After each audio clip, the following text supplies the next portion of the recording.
पत्रकार वार्ता में उपस्थित मंचासीन सभी नेतृत्व के लोग और उपस्थित इलेक्ट्रॉनिक और प्रिंट मीडिया से आए हुए हमारे साथी,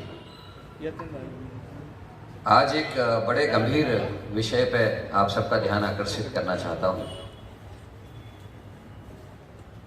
अंकिता भंडारी मर्डर केस में एक नया मोड़ कोर्ट में दर्ज बयानों के बाद आया है,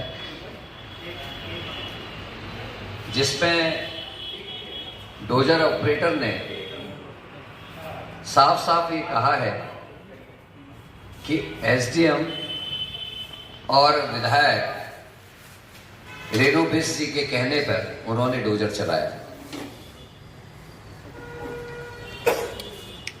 इतना ही नहीं, 2023 की ये 23 तारीख की ये घटना है और 24 तारीख की सुबह सुबह आदरणीय मुख्यमंत्री जी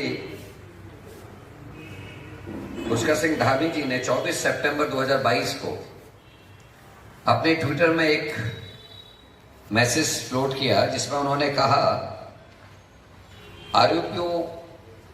आरोपियों के गैर कानूनी रूप से बने रिजॉर्ट पर बुलडोजर द्वारा कार्रवाई भी कल देर रात की गई है। हमारा संकल्प है कि इस जघन्य अपराध के दोषियों को बख्शा नहीं जाएगा।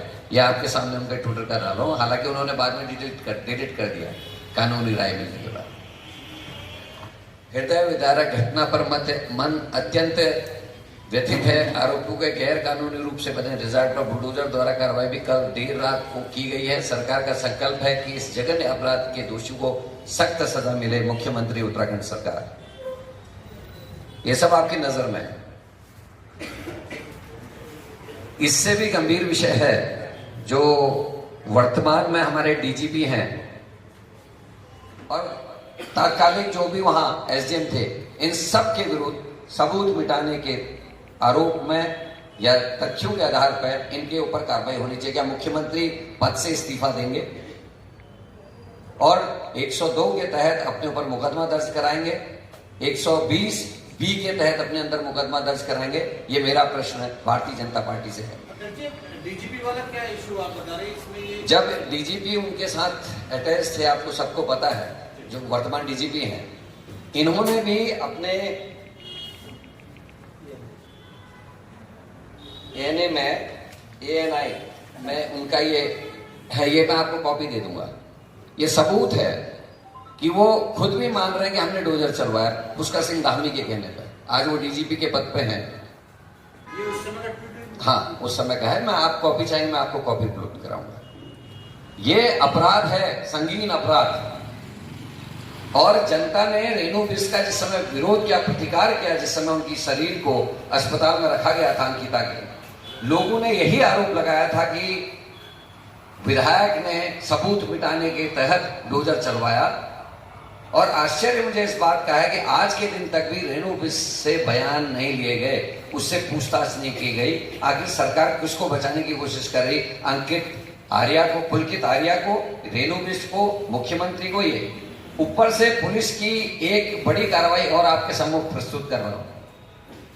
पुलिस बेशर्मी से लिख रही है, पुलिस के द्वारा दिया गया पेज है, क्रिमिनल मामलों में विशेषज्ञों के अनुसार अंकिता केस मजबूत है, रिजॉर्ट पर बुलडोजर चलाने से केस पर कोई फर्क नहीं पड़ता। ये कैसे हो सकता है?